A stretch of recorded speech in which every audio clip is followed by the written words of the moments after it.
ನಿಮ್ಮ ಕ್ಷೇತ್ರ ಇನ್ನೂ ಯಾದಗಿರಿ ಜಿಲ್ಲೆ ಅಂತ ಅಂದ್ರೆ ಅತ್ಯಂತ ಹಿಂದುಳಿದ ಜಿಲ್ಲೆ ಅಂತ ಹೇಳ್ತಾರೆ. ಕೇವಲ ಗುರುಮಿಟ್ಕಲ್ ಯಾದಗಿರಿ ಜಿಲ್ಲೆ ಅಂತಲ್ಲ, ಒಟ್ಟಾರೆಯಾಗಿ ಉತ್ತರ ಕರ್ನಾಟಕದಲ್ಲಿ ಸಿಂಪತಿಯನ್ನ ನಮ್ಮ ಮೇಲೆ ತೋರಿಸ್ತಾ ಇದೆ ಉತ್ತರ ಕರ್ನಾಟಕ ಜನಕ್ಕೆ. ಇನ್ನೊಂದು ಮಾತು ಹೇಳಿದ್ರಿ, ಜನ ನೆಕ್ಸ್ಟ್ ವೋಟ್ ಕೇಳಕ್ ಹೋದ್ರೆ ಗನ್ ತಗೊಂಡು ಶೂಟ್ ಮಾಡ್ಬಿಡ್ತಾರೆ, ನಮಗೆ ಆ ಮಟ್ಟಕ್ಕೆ ರೋಸ್ ಹೋಗಿದ್ದಾರೆ ಅಂತಂದ್ರೆ ಎಲ್ಲ ಬಹುತೇಕ ಶಾಸಕರ ಆಕ್ರೋಶ ನನ್ನ ಮೂಲಕ ಬಂದಿದೆ ಅಂತ ನಾನು ಅನ್ಕೊಂಡಿದ್ದೆ. ನಮಸ್ತೆ ಎಲ್ರಿಗೂ, ಇದು ಒನ್ ಇಂಡಿಯಾ ಕನ್ನಡ. ನಾನು ಪ್ರತಿಮಾ. ವೀಕ್ಷಕರೇ, ಇವತ್ತಿನ ನಮ್ಮ ಇಂಟರ್ವ್ಯೂನಲ್ಲಿರೋ ಅತಿಥಿ ಯಾರಂತಂದ್ರೆ ಗುರುಮಿಟ್ಕಲ್ ಕ್ಷೇತ್ರದ MLA ಆಗಿರುವಂತಹ ಶರಣಗೌಡ ಕಂದಕೂರ್ ಅವರಿದ್ದಾರೆ. ಸೊ ಪ್ರಸಕ್ತ ವಿದ್ಯಮಾನಗಳ ಬಗ್ಗೆ ನಿಮಗೆ ಗೊತ್ತೇ ಇದೆ, JDS ವಲಯದಲ್ಲಿ ಏನೇನು ಆಗ್ತಾ ಇದೆ ಅಂತ.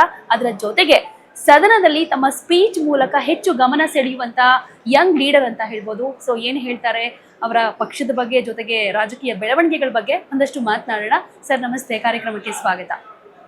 ಥ್ಯಾಂಕ್ ಯು, ನಮ್ಗೆ ಅವಕಾಶ ಮಾಡಿಕೊಟ್ಟದಕ್ಕಾಗಿ ಧನ್ಯವಾದಗಳು. ಸದನದಲ್ಲಿ ನೋಡಿದ್ವಿ, ಎಲ್ಲೋ ಒಂದ್ ಕಡೆ ನಿಮ್ಮ ಕ್ಷೇತ್ರದ ಸಮಸ್ಯೆಗಳ ಬಗ್ಗೆ ಹೇಳ್ಕೊಬೇಕು, ಇಂತಹ ಕೆಲಸ ಆಗ್ಬೇಕು, ಪರಿಹಾರ ಬೇಕು, ಅಭಿವೃದ್ಧಿ ಕೆಲಸಗಳಾಗಬೇಕು ಅಂತ ಕೇಳೋದನ್ನ ಬಿಟ್ಟು ನೀವು ಮೊದಲೇ ಹೇಳ್ಬಿಡ್ತೀರಾ. ಅಂದ್ರೆ ಹೋಪ್ಲೆಸ್ ತರ ಆಗೋಗ್ಬಿಟ್ಟಿದೆ, ನೀವೇನ್ ಕೇಳಿದ್ರು ಆಗೋದಿಲ್ಲ ನಿಮ್ಮ ಕ್ಷೇತ್ರಕ್ಕೆ ಅನ್ನೋ ತರ. ನನ್ನ ಕ್ಷೇತ್ರಕ್ಕೋಸ್ಕರ ಏನೂ ಕೇಳೋದೇ ಇಲ್ಲ, ಒಂದ್ ಸ್ವಲ್ಪ ಮಾತನಾಡಬೇಕು ಅಂತ ಹೇಳಿ ಮಾತು ಶುರು ಮಾಡ್ತೀರಾ, ಯಾಕೆ ಅಂತ? ಮೊದಲನೇದು, ನಾವು ಮೊದಲ ಬಾರಿ ಶಾಸಕರು 70ಕ್ಕೂ ಹೆಚ್ಚು ಜನ ನಾವು ಮೊದಲ ಬಾರಿ ಶಾಸಕರಾಗಿದ್ವಿ ಎಲ್ಲ ಪಕ್ಷದವರು. ಅದರಲ್ಲಿ 57-58 ಜನ ಅಂಡರ್ 45 ಶಾಸಕರು ಯಂಗ್ಸ್ಟಾರ್ಸ್ ಇದ್ದೀವಿ. ನಾವು ಅಧಿಕಾರಕ್ಕೆ ಬರಬೇಕಾಗಿತ್ತು ಅಂದರೆ ಅಲ್ಲಿ ಜನಗಳಿಗೆ ನಮ್ಮ ಕಮಿಟ್ಮೆಂಟ್ಸ್ ಏನು, ನಮ್ಮ ಪ್ರಾಮಿಸಸ್ ಏನು ನಮ್ಗೆ ಗೊತ್ತದು. ನಾವೇನೋ ನಿಮ್ಮ ಗ್ರಾಮಕ್ಕೆ ಇದು ಮಾಡ್ತೀವಿ, ನಿಮ್ಮ ತಾಂಡಕ್ಕೆ ಇದು ಮಾಡ್ತೀವಿ, ನಿಮ್ಮ ವಾರ್ಡಿಗೆ ಇದು ಮಾಡ್ತೀವಿ ಅಂತ ಅನೇಕ ಸಲ ಹೇಳಿರ್ತೀವಿ. ಅದು ಆಗದೇ ಇರುವಾಗ ಸಹಜವಾಗಿ ಕ್ಷೇತ್ರದ ಜನ ಸರ್ಕಾರ ಅನುದಾನ ಕೊಟ್ಟಿರ್ತಾ ಇಲ್ಲ ಕೇಳಲ್ಲ, ಇಲಾಖೆದವರು ಅನುದಾನ ಕೊಟ್ಟರೆ ಇಲ್ಲ ಕೇಳಲ್ಲ. ಅಲ್ಲಿ ಏನೇ ಬಂದರೂ ಸಹ ಆ ಭಾಗದಾಗ ಯಾರು ಶಾಸಕರು ಇರ್ತಾರ ಅವ್ರನ್ನ ಒಂದು ವಿಲನ್ ಥರ ನೋಡ್ತಕ್ಕಂಥದ್ದು ಇದು ಸ್ವಾಭಾವಿಕವಾಗಿ. ಸಹಜವಾಗಿ ನಾವು ಅನೇಕ ಕನಸುಗಳನ್ನು ಇಟ್ಕೊಂಡು ಬಂದು ಅನುದಾನ ಸಿಗದೇ ಇದ್ದಾಗ ಇವತ್ತು ಈ ಏನಂತಾರ ಆ ಬೆಂಕಿಯಲ್ಲಿ ಬೂದಿ ಮುಚ್ಚಿದ ಕೆಂಡದ ಥರ ಅನುದಾನದ ವಿಷಯದಲ್ಲಿ ಇದೆ. ಯಾರು ಮಾತಾಡಿದರೆ ನನಗೇನು ನಿನಗೇನು ಅಂಬ ಹಂತದಲ್ಲಿ ಇದೆ. ಸೊ ಒಟ್ಟಾರೆಯಾಗಿ ನಮ್ಮ ಭಾಗದ ಬಗ್ಗೆ ಚರ್ಚೆಗಳು ನಡೆದಾಗ ಇಲ್ಲಿ ಇನ್ನೂ ಯಾವುದೋ ಒಂಥರ ನಾವೇನು ಹೋಪ್ಗಳನ್ನು ಲೆಸ್ ಆಗಿ ಮಾಡ್ತಕ್ಕಂಥದಕ್ಕೆ ಏನು ಆಗಿದೆ, ಅದನ್ನ ಒಂದು ನನ್ನ ಮನಸ್ಸಿನ ಭಾವನೆಗಳನ್ನು ಎಲ್ಲರದು ನಾನು ಹಂಚ್ಕೊಂಡಿದ್ದೇನೆ. ಅಂದ್ರೆ ಈ ತರ ಅಂದ್ರೆ ಆಶಾಭಾವನೆ ಇಟ್ಕೊಳ್ಳೋದೇ ಬೇಡ, ಯಾಕೆಂದ್ರೆ ಎಷ್ಟು ಕೇಳಿದ್ರು ಕೊಡಲ್ಲ, ಎಷ್ಟು ನಾವು ಕೇಳ್ತಾನೆ ಇರ್ತೀವಿ, ಅವ್ರು ಸುಮ್ಮನೆ ಅದನ್ನ ಆಲಿಸ್ಕೊಂಡು ಅಲ್ಲಿಗೆ ಬಿಡ್ತಾರೆ ಅನ್ನೋ ತರ. ಆದ್ರೆ ಈ ಹಿಂದೆ ನಿಮ್ಮ ಕ್ಷೇತ್ರದ ಅಂದ್ರೆ ಕಲ್ಯಾಣ ಕರ್ನಾಟಕ ಭಾಗದಾಗಿರ್ಬೋದು, ಉತ್ತರ ಕರ್ನಾಟಕ ಭಾಗದಲ್ಲಿ ಧರಮ್ ಸಿಂಗ್ ಅವರು ಮುಖ್ಯಮಂತ್ರಿಗಳಾಗಿದ್ರು, ಖರ್ಗೆ ಅವರು ಎಷ್ಟು ಸಲ ಗೆದ್ದಿದ್ದಾರೆ ಪಕ್ಷ ಅಧಿಕಾರಕ್ಕೆ ಬಂದಾಗ್ಲೂ ಕೂಡ. ನಿಮ್ಮ ಕ್ಷೇತ್ರ ಇನ್ನೂ ಯಾದಗಿರಿ ಜಿಲ್ಲೆ ಅಂತ ಅಂದ್ರೆ ಅತ್ಯಂತ ಹಿಂದುಳಿದ ಜಿಲ್ಲೆ ಅಂತ ಹೇಳ್ತಾರೆ. ಜಿಲ್ಲೆಗಾಗಿ ಅಲ್ಲಿರುವಂಥ ಕ್ಷೇತ್ರಗಳು ಇನ್ನೂ ಕೂಡ ಅಭಿವೃದ್ಧಿ ಹೊಂದದೇ ಇರೋದಕ್ಕೆ ಏನು ಇಚ್ಛಾಶಕ್ತಿಯ ಕೊರತೆನಾ, ಅಥವಾ ಏನು ಹಣೆಪಟ್ಟಿ ಬಂದ್ಬಿಟ್ಟಿದೆ ಹಿಂದುಳಿದ ಜಿಲ್ಲೆ ಉತ್ತರ ಕರ್ನಾಟಕ ಅಂದ್ರೆ ನಿರ್ಲಕ್ಷ್ಯ, ಅದು ಹಾಗೆ ಕಂಟಿನ್ಯೂ ಆಗ್ತಾ ಇದೆಯಾ, ಚೇಂಜ್ ಆಗೋದೇ ಇಲ್ವಾ? ಇಲ್ಲಿ ಒಂದು ನಿನ್ನೆ ನಾನು ಒಟ್ಟಾರೆಯಾಗಿ ಹೇಳಿರ್ತಕ್ಕಂಥ ಉತ್ತರ ಕರ್ನಾಟಕದ ಭಾಗದ್ದು ನಾನು ನಿನ್ನೆ ಒಟ್ಟಾರೆಯಾಗಿ ಹೇಳಿದ ಸಾರಾಂಶ, ಕೇವಲ ಗುರುಮಿಟ್ಕಲ್ ಯಾದಗಿರಿ ಜಿಲ್ಲೆ ಅಂತಲ್ಲ, ಒಟ್ಟಾರೆಯಾಗಿ ಉತ್ತರ ಕರ್ನಾಟಕದಲ್ಲಿ ಕಳೆದ ಅನೇಕ ದಶಕಗಳಿಂದ ಏನು ಆಗ್ತಾ ಇದೆ. ಅದರಲ್ಲಿ ಈ ಕೆಲವು ಸರ್ಕಾರಗಳು ಸಿಂಪತಿಯನ್ನು ನಮ್ಮ ಮೇಲೆ ತೋರಿಸ್ತಾ ಇದೆ ಉತ್ತರ ಕರ್ನಾಟಕ ಜನಕ್ಕೆ. ಎಲ್ಲೋ ಒಂದು ಸಾಂತ್ವನ ಹೇಳಕ್ಕೆ ಹೋದಾಗ ಯಾವ ಥರದ್ದು ಸಿಂಪತಿಯನ್ನು ಕೊಡ್ತಾರೆ, ಆ ಥರದ್ದು ನಮ್ಗೆ ಬೇಡ ಅಂಬೋದು ನನ್ನ ನಿನ್ನೆ ಒಟ್ಟಾರೆಯ ಸಾರಾಂಶ. ಒಂದು. ಎರಡನೇದ್ದು, ಇಲ್ಲಿ ಅನೇಕ ಹಿರಿಯ ನಾಯಕರ ಹೆಸರುಗಳನ್ನು ತಾವು ಪ್ರಸ್ತಾಪ ಮಾಡಿದ್ರಿ. ಉತ್ತರ ಕರ್ನಾಟಕದಲ್ಲಿ ಯಾರ್ಯಾರು ಮುಖ್ಯಮಂತ್ರಿಗಳಾಗಿದ್ದಾರೆ ಇಲ್ಲಿವರೆಗೂ ನನ್ನ ಒಂದು ಅನುಭವಕ್ಕೆ ಮೊನ್ನೆ ಬೊಮ್ಮಾಯಿ ಅವರು ಇರ್ಬೋದು, ವೀರೇಂದ್ರ ಪಾಟೀಲ್ ಅವರು ಇರ್ಬೋದು, ಆಮೇಲೆ ಈಗ ಬಸವರಾಜ ಬೊಮ್ಮಾಯಿ ಅವರು ಇರ್ಬೋದು, ಧರಮ್ ಸಿಂಗ್ ಅವರು ಇರ್ಬೋದು, ಇವರೆಲ್ಲರೂ ಯಾರು 5 ವರ್ಷ ನಾವು ಉತ್ತರ ಕರ್ನಾಟಕದ ಮುಖ್ಯಮಂತ್ರಿಯಾಗಿ ಯಾರೂ ಬಂದಿಲ್ಲ. ಪೂರ್ಣಾವಧಿ ಅಧಿಕಾರ ಯಾರಿಗೂ ಸಿಕ್ಕಿಲ್ಲ. ಆ ಪೊಲಿಟಿಕಲ್ದು ಏನೋ ಒಂದು ಚೇಂಜಸ್ ಅಲ್ಲಿ, ಆ ರಾಜಕೀಯದ್ದು ಒಂದು ವಿಚಾರಗಳಲ್ಲಿ ಒಂದು 10 ತಿಂಗಳು, 15 ತಿಂಗಳು, 20 ತಿಂಗಳು ಮುಖ್ಯಮಂತ್ರಿಗಳಾಗಿ ಬಂದಿರತಕ್ಕಂಥದ್ದಿದೆ. ಅವರು ಸಹಜವಾಗಿ ಬಂದಾಗ ಅವರವರು ಮೀರಿ ಕೆಲಸ ಮಾಡಿರ್ಬೋದು, ಮಾಡದೇ ಇರ್ಬೋದು. ಆದರೆ ನಮ್ಮ ನಿರೀಕ್ಷೆ, ನಮ್ಮ ಭಾಗದ ಜನಕ್ಕೆ ಏನು ನಿರೀಕ್ಷೆ ಇದೆ ಆ ನಿರೀಕ್ಷೆ ಮಟ್ಟದಲ್ಲಿ ಕೆಲಸ. ಇವತ್ತು ಯಾದಗಿರಿ ಜಿಲ್ಲೆನೇ ತಗೊಳ್ಳಿ, ಇವತ್ತು ಧರಮ್ ಸಿಂಗ್ ಅವರು, ಖರ್ಗೆ ಅವರು ಈ ರೀತಿ ಹೇಳ್ತೀರಿ. ಮೂಲಭೂತ ಸೌಕರ್ಯಗಳನ್ನು ಕೊಡೋದಕ್ಕಿಂತ ಮೇಲೆ ಇನ್ನೂ ಒಂದು ಲೆವೆಲಿಗೆ ಬರಬೇಕಾಗಿತ್ತು ನಮ್ಮ ಭಾಗ. ಯಾಕಂದರೆ ನಮ್ಮ ಭಾಗದಲ್ಲಿ ಅತಿ ಹೆಚ್ಚು ಗುಳೆ ಹೋಗ್ತಕ್ಕಂಥದ್ದು ಉತ್ತರ ಕರ್ನಾಟಕ ಜನ. ನೀವು ದೇಶದ ಯಾವುದೇ ಮೂಲೆಗೆ ಹೋದರೂ ಸಹ ಎಲ್ಲಿಂದ ಅಂದರೆ ಉತ್ತರ ಕರ್ನಾಟಕದ ಜನ ಇದ್ದಾರೆ. ಇದು ನಮ್ಗೆ ಭಾಳ ಬೇಸರ ತರಿಸ್ತಕ್ಕಂಥದ್ದು. ಇವತ್ತು ರೈತರಿಗೆ ನಾವು ಒಂದು 10 ತಾಸು ಕರೆಂಟ್, ನಮ್ಮಲ್ಲೆಲ್ಲ ಡ್ರೈ ಲ್ಯಾಂಡ್ಗಳು, ಒಂದು 10 ತಾಸು 3 ಫೇಸ್ ಕರೆಂಟ್ ನಾವು ಕೊಡದೇ ಇದ್ದರೆ ನಾವೆಲ್ಲ ಜನಗಳಿಗೆ ಮೋಸ ಮಾಡಿದಂಗೆ ಆಗುತ್ತೆ. ಕೈಗಳಿಗೆ ಕೆಲಸ ಇಲ್ಲ, ಕುಡಿಯೋಕ್ಕೆ ನೀರಿಲ್ಲ.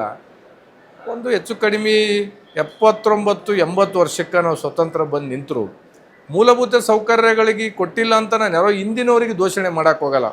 ನಾವು ಹೊಸ ತಲೆಮಾರಿನ ರಾಜಕೀಯಕ್ಕೆ ಬಂದೀವಿ, ಅವ್ರು ಯಾರೂ ಮಾಡಿಲ್ಲ ಅಂತ ತಿಳ್ಕೊಂಡು ಜನ ನಮಗೆ ಅವಕಾಶ ಕೊಟ್ಟಾರ. ಅದನ್ನು ಮಾಡಬೇಕೆಂಬ ಹಂಬಲ, ಒಂದು ಹುಚ್ಚುತನ, ಒಂದು ಹುಮ್ಮಸ್ಸು ಇವತ್ತಿಲ್ಲಿ ಬಂದಿದ್ದೀವಿ. ಸೊ ಅದು ನಿನ್ನೆ ನಮಗೆ ಒಟ್ಟಾರೆಯಾಗಿ ಇನ್ನೊಂದು ಮಾತು ಹೇಳಿದ್ರಿ, ಜನ ನೆಕ್ಸ್ಟ್ ವೋಟ್ ಕೇಳಕ್ ಹೋದ್ರೆ ಗನ್ ತಗೊಂಡು ಶೂಟ್ ಮಾಡ್ಬಿಡ್ತಾರೆ, ನಮಗೆ ಆ ಮಟ್ಟಕ್ಕೆ ರೋಸ್ ಹೋಗಿದ್ದಾರೆ ಅಂತಂದ್ರೆ, ನೀವು ಪ್ರಚಾರ ಮಾಡಿ ಗೆದ್ದಿದ್ದೀರಾ ಹೌದು, ಬಟ್ ಪ್ರಚಾರದ ಸಂದರ್ಭದಲ್ಲಿ ಆ ಥರದ್ದೇನಾದ್ರೂ ಇನ್ಸಿಡೆಂಟ್ ಆಯ್ತಾ? ಅಂದ್ರೆ ಜನಾಕ್ರೋಶ ವ್ಯಕ್ತವಾಗಿದ್ದನ್ನ ನೀವು ನೋಡಿದ್ರಾ? ನೋಡಿ, ನಮ್ಮ ತಂದೆಯವರು ಕಳಿಸಲ ಶಾಸಕರು ಇರುವಾಗ 2 ವರ್ಷ ಕೋವಿಡ್ ಸರ್ಕಾರ ಬಂದು BJP ಸರ್ಕಾರದಾಗ ಅನೇಕ ಸ್ವಲ್ಪ ಸಂಘರ್ಷಗಳು ನಡೆದರೂ ಸಹ ಮತ್ತೊಮ್ಮೆ ಜನ ನಮ್ಮನ್ನು ನಮ್ಮ ತಂದೆಯವ್ರಿಗೆ ಕೊಟ್ಟರು, ನನಗೂ ಅವಕಾಶ ಮಾಡಿಕೊಟ್ರು. ನಾವು ಕೇವಲ ಮೂಲಭೂತ ಸೌಕರ್ಯಗಳನ್ನು ಕೊಡೋದು ಒಂದೇ ಒಬ್ಬ ಶಾಸಕನ ಜವಾಬ್ದಾರಿ ಅಲ್ಲ. ಅಲ್ಲಿ ಇರ್ತಕ್ಕಂಥ ಒಂದು ತಲೆಮಾರಿಗೆ ಯುವಕರಿಗೆ ಅವ್ರ ಕೈಗಳಿಗೆ ಕೆಲಸ ಕೊಡ್ತಕ್ಕಂಥದ್ದಾಗಲಿ, ಕುಡಿಯೋಕ್ಕೆ ನೀರು ಕೊಡ್ತಕ್ಕಂಥದ್ದಾಗಲಿ. ಇವತ್ತು ಅನೇಕ ತಾಯಂದಿರು ಗುರುಮಿಟ್ಕಲ್ ಪಟ್ಟಣದಾಗ ನನ್ಗೆ ಹೋದಾಗೆಲ್ಲ ನಮಗೆಲ್ಲ ಕೈಗಳಿಗೇನು ಕೆಲಸ ಇಲ್ಲ, ನಾವೇನು ಮಾಡೋದು ಅಂತ ಕೇಳ್ತಾರೆ. ಯಾಕಂದ್ರೆ ಅವ್ರು ಯಾರೋ ಬಂದು ಮುಖ್ಯಮಂತ್ರಿಗಳಿಗೆ ಬಂದು ಭೇಟಿ ಆಗೋಕ್ಕಾಗಲ್ಲ. ಕ್ಷೇತ್ರದ ಶಾಸಕರು ಒಂದು ನಮ್ಮ ಭಾಗದ ಜನರಲ್ಲಿ ಏನಿದೆ, ಶಾಸಕ ಅಂದರೆ ಈ ಸುಪ್ರೀಂ, ಈ ಕ್ಯಾನ್ ಡೂ ಎನಿಥಿಂಗ್ ಅಂತ ಒಂದು ಭಾವನೆ ಇದೆ. ಆ ನಿಟ್ಟಿನಲ್ಲಿ ನಾವು ಏನಾದರೂ ಕೆಲಸಗಳು ಆಗದೇ ಇದ್ದಾಗ ಎಲ್ಲ ಬಹುತೇಕ ಶಾಸಕರ ಆಕ್ರೋಶ ನನ್ನ ಮೂಲಕ ಬಂದಿದೆ ಅಂತ ನಾನು ಅಂದ್ಕೊಂಡಿದ್ದೆ. ಈಗ ನೀವು ನಿನ್ನೆ ನಾನು ವೋಟ್ ಕೇಳಕ್ಕೆ ಹೋದಾಗ ಶೂಟ್ ಮಾಡ್ತಾರೆ, ಅದು ಆಕ್ರೋಶ. ಅದು ಅಂದರೆ ಜನ ಆ ಲೆವೆಲಿಗೆ ಏನಪ್ಪ ಅಂದರೆ ನಮ್ಮನ್ನು ನೋಡ್ತಾರೆ. ಮಾತಿನ ಮುಖಾಂತರ ನಮಗೇನಾದರೂ ತಿವಿದ್ರೆ ಅದು ಗುಂಡಿಟ್ಟು ಹೊಡೆದಂಗೆ. ಯಾಕೆಂತಂದರೆ ಶಾಸಕರು ನಾವು ನಮ್ಮದೇ ಆದಂಥದ್ದು ಸ್ವಾಭಿಮಾನದಿಂದ ನಾವು ಬಂದಿರ್ತೀವಿ. ಈಗ ನಮ್ಮ ಕುಟುಂಬ ಯಾವುದೋ ಒಂದು ಹೋರಾಟದ ಮುಖಾಂತರ ಬಂದಿರ್ತೀವಿ. ಯಾರಾದರೂ ನಮ್ಗೆ ಅಭಿವೃದ್ಧಿ ವಿಷಯದಾಗ ಮತ್ತೊಬ್ಬರು ಏನಾದರೂ ಅಂದರೆ ಅದು ಗುಂಡಿಟ್ಟು ಹೊಡೆದಕ್ಕಿಂತ ಹೆಚ್ಚು ನೋವಾಗುತ್ತೆ. ಆ ಒಂದು ಉದ್ದೇಶದಲ್ಲಿ ನಾನು ಹೇಳಿರ್ತೇನೆ. ಅಲ್ಲ, ಅದೇ ನಾನು ಅಂದರೆ ಜನರ ಆಕ್ರೋಶ ಅಷ್ಟರ ಮಟ್ಟಿಗೆ ಇದೆ ಅನ್ನೋದನ್ನ ನಾನು ಕೂಡ ಹೇಳೋದಕ್ಕೆ ಹೊರಟಿದ್ದೆ. ಆಮೇಲೆ ಇನ್ನೊಂದು, ಈಗ ನೀವು ಸದನದಲ್ಲಿ ಕೆಲವೊಂದು ವಿಷಯಗಳನ್ನ ಪ್ರಸ್ತಾಪ ಮಾಡಿದ್ರಿ, ನಿಮ್ಮ ಆಕ್ರೋಶ ಕೂಡ ವ್ಯಕ್ತವಾಗಿತ್ತು ಹೌದು. ಬಟ್ ಪ್ರತಿ ಸಲ ಇದೇ ಆಗೋಗುತ್ತೆ. ಸೆಷನ್ನಲ್ಲಿ, ಕಳೆದ ಸೆಷನ್ನಲ್ಲೂ ಇದೇ ಆಗೋಯ್ತು, ಇದೇ ಸೆಷನ್ನಲ್ಲೂ ಇಲ್ಲಿ ಬಂದು ಹೇಳ್ತೀರಾ. ಅದೇ ನೀವಾಗಲೇ ಹೇಳ್ದ ಹಾಗೆ ಅಯ್ಯೋ ಪಾಪ ಅಂದರೆ ಜನರ ಕಷ್ಟ ಪರಿಹಾರ ಆಗಲ್ಲ, ಅವ್ರ ಹೊಟ್ಟೆ ತುಂಬೋದಿಲ್ಲ. ಹೀಗಿರುವಾಗ ಕರ್ನಾಟಕದಲ್ಲಿ ಒಂದು ರೀತಿ ಇವಾಗ ಕಾಂಗ್ರೆಸ್ ಅಧಿಕಾರಕ್ಕೆ ಬಂದಿದೆ, ಒಂದಷ್ಟು ನಿರೀಕ್ಷೆಗಳು ಇಟ್ಕೊಂಡಿದ್ರು. ಗ್ಯಾರಂಟಿ ಯೋಜನೆಗಳಿಂದ ಕೂಡ ಅದನ್ನ ಒಪ್ಕೊಂಡಿದ್ದಾರೆ. ಕೆಲವೊಂದಿಷ್ಟು ಜನಕ್ಕೆ ಖುಷಿಯಾಗಿದೆ. ಗೃಹಲಕ್ಷ್ಮಿ ಯೋಜನೆಗಳಾಗಿರ್ಬೋದು, ಫ್ರೀ ಬಸ್ ಆಗಿರ್ಬೋದು, ಉತ್ತರ ಕರ್ನಾಟಕ ಭಾಗದಲ್ಲಿ, ಅದರಲ್ಲೂ ನಿಮ್ಮ ಕ್ಷೇತ್ರದಲ್ಲಿ ಈ ಯೋಜನೆ ಬಗ್ಗೆ ಜನರ ಅಭಿಪ್ರಾಯ ಯಾವ ರೀತಿಯಾಗಿದೆ? ಯೋಜನೆಗಳ ಬಗ್ಗೆ ಅಥವಾ ಗ್ಯಾರಂಟಿಗಳ ಬಗ್ಗೆ ನಾವೇನು ಪರಾಮರ್ಶಿಸ್ಲಿಕ್ಕೆ ಹೋಗಿಲ್ಲ. ಅದು ಎಕ್ಸೆಪ್ಟ್ ಮಾಡಿದಾರೋ ಬಿಟ್ಟಿದ್ದಾರೋ ಅದು ಮ್ಯಾಂಡೇಟ್ರಿ ಬಂದಾಗೆ ಗೊತ್ತಾಗುತ್ತೆ. ಈಗ ಗೆದ್ದಾಗ ಒಮ್ಮೆ ನಾನು ಗ್ಯಾರಂಟಿಗಳಿಂದ ಗೆದ್ದದ್ದು ಅಂತ ತಿಳ್ಕೊಂಡು ಹೇಳ್ತಕ್ಕಂಥದ್ದು ಅದು ಸೂಕ್ತ ಅಲ್ಲ ಅಂತ ನನ್ನ ಅಭಿಪ್ರಾಯ. ಈ ಉಪಚುನಾವಣೆಯಲ್ಲಿ 3 ಗೆಲುವಿನ ಮುಖಾಂತರ ನಾವು ಗ್ಯಾರಂಟಿಲಿದೆ ಗೆದ್ದೀವಿ ಅಂತ ತಿಳ್ಕೊಂಡು ಸಹಜವಾಗಿ ಸರ್ಕಾರ ಅದನ್ನು ಡಿಫೈನ್ ಮಾಡ್ಕೊಳ್ಳಿ, ಅದೇ ಮಾನದಂಡ ಆಗಂಗಿಲ್ಲ ಅಂತ ನನ್ನ ಅಭಿಪ್ರಾಯ. ಈಗ ನಾನು ಒಂದು ಉದಾಹರಣೆ ಹೇಳ್ತೀನಿ. ಮಾನ್ಯ ಉಪಮುಖ್ಯಮಂತ್ರಿಗಳಾಗಿದ್ದವರು ಈಗ ಕಾಂಗ್ರೆಸ್ನಲ್ಲಿದ್ದಾರೆ, ಲಕ್ಷ್ಮಣ ಸವದಿಯವರು. ನಾನು ಕಳಿಸಲೂ ಅವ್ರ ಭಾಷಣ ಭಾಳ ಅಬ್ಸರ್ವ್ ಮಾಡಿದ್ದೆ. ಎಲ್ಲ ವರ್ಡ್ಸು ಅವ್ರು ಏನೇನು ಯಾವ್ಯಾವ ಒಂದು ಯಾವುದೋ ಜಮಖಂಡಿಯಲ್ಲಿ ಸೇತುವೆ ಇಲ್ಲಾರದ್ದು ಹೇಳಿದ್ದು ನನಗೆ ಭಾಳ ನೆನಪಿದೆ. ಸೀನಿಯರ್ ಇದ್ದಾರೆ, ಅವ್ರ ಭಾಷಣಗಳನ್ನು ನಾವು ಕೇಳಬೇಕು. The all are inspiration for our generation. ಅದೇ ಶಬ್ದ, ಅದೇ ಕಬ್ಬಿಂದು ಏನಪ್ಪಂದರೆ ರೈತರಿಗೆ ಕಾಟದಲ್ಲಿ ಅನ್ಯಾಯ ಆಗ್ತಾಯಿದೆ, ಜಮಖಂಡಿಯಲ್ಲಿ ಯಾವುದೇ ಒಂದು ಸೇತುವೆಯಲ್ಲಿ ಅಂತ ಒಂದು ಮೋಸ್ಟ್ ಪವರ್ಫುಲ್ ಲೀಡರು ಏನಪ್ಪಂದರೆ ಅವ್ರ ಭಾಗದಾಗ, ಅವ್ರ ಜಿಲ್ಲೆದಾಗ ಸೆಷನ್ಯಾಗ ರಿಪೀಟ್ ಮಾಡ್ತಾರೆ ಅಂತಂದಮೇಲೆ ನಮ್ಮ ಪರಿಸ್ಥಿತಿ ಎಲ್ಲ ಏನು? ನನ್ನ ಅಭಿಪ್ರಾಯದಲ್ಲಿ ಗ್ಯಾರಂಟಿಗಳ ಬಗ್ಗೆ ನಂದು ಯಾವುದೂ ಕಾಮೆಂಟ್ಸ್ ಇಲ್ಲ. ಅದು ಜನಕ್ಕೆ ನೀವು ಕೊಡ್ತೀರಿ, ತಗೊಂತಾರೆ, ಬಿಡ್ತಾರೆ, ಅದು ಮುಂದಿನ ಮ್ಯಾಂಡೇಟರಿ ಏನು ಕೊಡ್ತಾರೆ. ಬಹುತೇಕ ಶಾಸಕರು ಹೇಳೋದು ಎಲ್ಲ ಹಣ ಗ್ಯಾರಂಟಿಗೆ ಹೋಗ್ತಾ ಇದೆ, ಅಭಿವೃದ್ಧಿಗೆ ಏನು ಹೋಗ್ತಾ ಇಲ್ಲ ಅಂತ. ಆ ಕಾರಣಕ್ಕಾಗಿ ಕೇಳಿದ್ದು ನಾನು, ಜನರ ಅಭಿಪ್ರಾಯ ಏನು, ಅಭಿವೃದ್ಧಿ ಮಾಡಿಲ್ಲ ಅಂತ ನಿಮ್ಮನ್ನ ದೂರೋದ್ರ ಬದಲು ಅಭಿವೃದ್ಧಿ ಮಾಡೋದಕ್ಕೆ ಅನುದಾನ ಕೊಟ್ಟಿಲ್ಲ ಅನ್ನೋ ಆರೋಪ ಶಾಸಕರದ್ದಾಗಿರುತ್ತಲ್ಲ. ಅನುದಾನ ಅಂತೂ ಶಾಸಕರಿಗೆ ಅನುದಾನ ಅಂತೂ ಇಲ್ಲ. ಒಂದು SSDPಗೆ 20 ಕೋಟಿ ಕಾಂಗ್ರೆಸ್ನವ್ರಿಗೆ ಕೊಟ್ಟಿದ್ದಾರೆ, 10 ಕೋಟಿ BJP JDS ದವ್ರಿಗೆ ಕೊಟ್ಟಿದ್ದಾರೆ. ಹೆಚ್ಚುವರಿಯಾಗಿ 25 ಕೋಟಿ ಕಾಂಗ್ರೆಸ್ ಶಾಸಕರಿಗೆ ಕೊಟ್ಟಿದ್ದಾರೆ. ಅದು ಅನುದಾನ ಬಿಡುಗಡೆ ಆಗಿಲ್ಲ.